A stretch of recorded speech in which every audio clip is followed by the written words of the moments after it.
Did you know that having a #1 hit song in 1961 didn't guarantee wealth? Many artists who topped the charts that year ended up working regular jobs just months later. Their stories might shock you. In this video, we're counting down 10 artists from 1961 who briefly tasted fame before it all disappeared. From gas station attendants to factory workers, these one-hit wonders were forced back to reality despite selling millions of records. Number 1. Pretty Little Angel Eyes, Curtis Lee. Back in 1961, a young Curtis Lee burst onto the music scene with Pretty Little Angel Eyes, a catchy tune that quickly climbed to number 7 on the Billboard charts. The Phil Spector production gave the song that signature wall of sound that radio stations couldn't get enough of. The song sold over 1 million copies, but Curtis saw pennies compared to what his record company and management pocketed. After his big hit, Curtis recorded several follow-up singles like Under the Moon of Love and Pretty Little Fool, but none captured lightning twice. By early 1962, the same guy who'd been hearing his voice on radios across America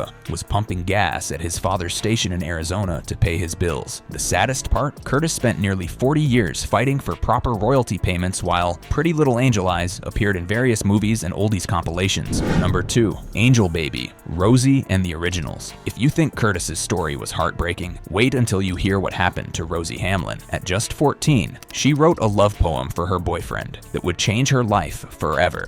A year later, this teenage girl recorded Angel Baby in an abandoned airplane hangar in San Marcos, California. With nothing but minimal equipment and her clear, bell-like voice, Rosie created magic that resonated with listeners nationwide, sending the song to number 5 on Billboard's charts. But Highland Records saw an opportunity in Rosie's youth and inexperience. When the record was released, her name was deliberately omitted from the songwriter credits. Imagine being a teenager fighting music industry executives to prove you wrote your own song. Without money for proper legal representation, Rosie was at a severe disadvantage against the powerful label. The contract she signed stripped away most of her rights to Angel Baby, a song that would generate millions of dollars and even be covered by John Lennon. The painful reality? While her creation played on radios across America, Rosie Hamlin worked as a housekeeper to support herself and her children. Number 3. I Like It Like That, Chris Kenner. Would you believe a number 2 Billboard hit sold for less than what most people pay for a month's rent? That's exactly what happened with Chris Kenner's energetic 1961 R&B smash, I Like It Like That. Despite creating one of the most infectious tunes of the era, complete with distinctive spoken verses that set it apart from other hits, Kenner made a fateful decision that would haunt him forever. In a moment of short-sightedness, Kenner sold the complete rights to his masterpiece for just $900. He had no idea of the goldmine he was giving away. When the Dave Clark 5 covered the song in 1965, sending it back into the Billboard Top 10, Kenner watched helplessly as others cashed in on his creation.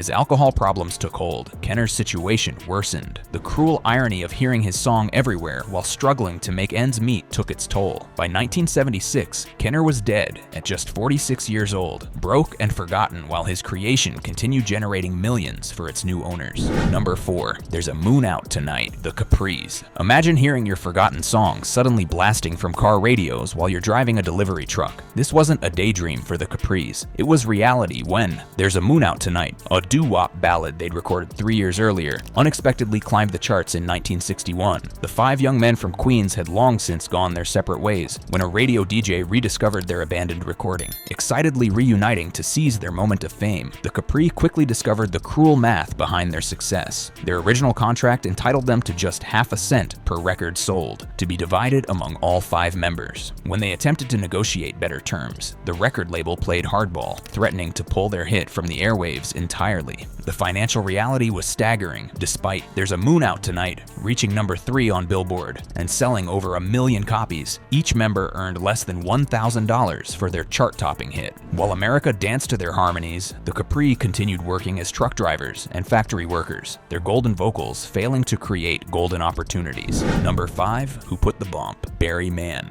Not all talented songwriters get to enjoy success when they step into the spotlight. Barry Mann, one of the most prolific hitmakers of the era, decided to try his hand at performing with Who Put the Bomp in 1961. The irony? Despite crafting dozens of chart toppers for other artists, Mann's own recording contract paid him pennies compared to his songwriting deals, while Who Put the Bomp climbed to number 7 on Billboard. His record company barely promoted it. They saw Mann as more valuable creating hits for their roster of performers rather than becoming one himself. No album followed, no major tour materialized, and the momentum quickly faded. The money told the story. A single song Mann wrote for someone else often earned him more than his entire performing career. He soon returned to what he did best: writing the hits that made other performers famous. Number 6. A Little Bit of Soap. The Jarmels. Success doesn't always mean money in the bank. While the Jarmels watched their 1961 hit A Little Bit of Soap climb to number 12 on the charts, their financial future was already being washed away by industry practices that left countless artists high and dry.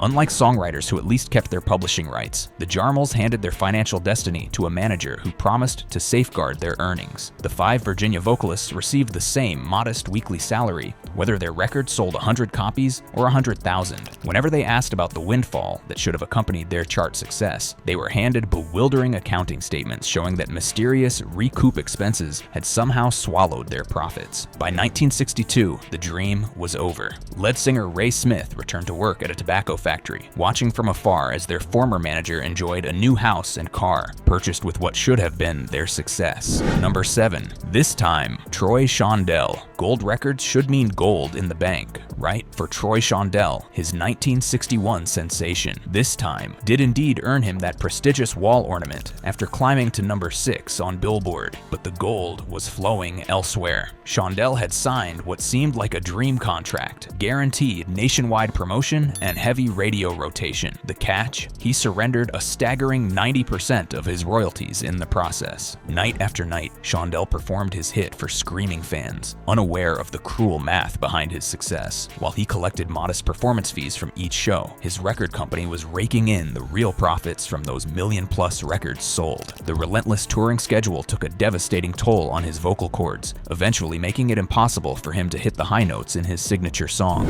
Number 8. Last Night, The Marquis. While the spotlight shined on solo stars, the music industry's underbelly was even darker for the talented session musicians who created the actual soundtrack of the era. The Marquis, a group of studio players, crafted the infectious instrumental Last Night that shot to number 3 on Billboard in 1961, launching Stax Records into the stratosphere. But here's the real kicker. These talented musicians received a mere $15 flat fee for their session work. No royalties, no ongoing payments, just $15 and a handshake. Can you imagine creating something that would play on radios, in movies, and on TV for the next 6 decades and getting paid less than a tank of gas? Number 9. Those oldies but goodies. Little Caesar and the Romans. Even artists with their names on the record often fared no better than anonymous session musicians. Those oldies but goodies became an anthem celebrating musical nostalgia when it hit number 9 in 1961. But the bitter irony for Little Caesar and the Romans was that they couldn't afford to live off their own hit. The deception went beyond simple accounting tricks. Their label charged outrageous fees for everything from studio time to the promotional records sent to radio stations. But the real knife in the back was the cross-collateralization clause buried in their contract. This sneaky provision used earnings from their hit to cover supposed losses on their follow-up singles, keeping the group perpetually in debt to the label.